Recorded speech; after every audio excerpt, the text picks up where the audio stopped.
D'accord. Parce que et dans les festivals, c'est un peu la galère, justement. Les gros festivals ont des moyens, mais les plus petits ou les moyens Bien sûr. ont du mal à tirer de la tête d'affiche, parce que c'est pas intéressant pour elles. Elles préfèrent produire une date dans la ville, dans le Zénith du coin, ou plusieurs dates dans Bien une sûr. grande salle, que de vendre une date d'un coup, quoi. D'accord. Alors après, tout dépend des stratégies. Et en fait, il y a un no man's land entre les deux, où c'est vrai. très précaire, parce C'est que vrai. en gros, un émergent qui n'a pas percé, c'est qu'il remplit pas. Donc s'il remplit pas, économiquement, il n'est pas rentable pour une salle.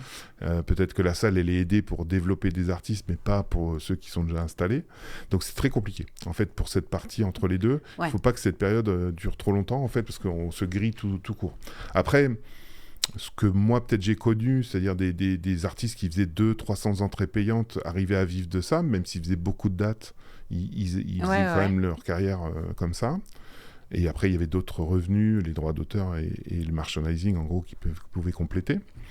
Aujourd'hui, c'est plus compliqué, d'une part, parce que les salles sont un peu plus frileuses, et surtout, les moyens sont plus là, donc les plateaux aussi sont artistiquement moins forts. Ouais. Avant, on pouvait mettre 9 personnes sur la scène, c'était possible. Aujourd'hui, vous arrivez à un projet avec 5 musiciens, ils peuvent pas venir à 2 parce que en fait c'est compliqué, tu vois, l'hôtel, la bouffe, les cachets.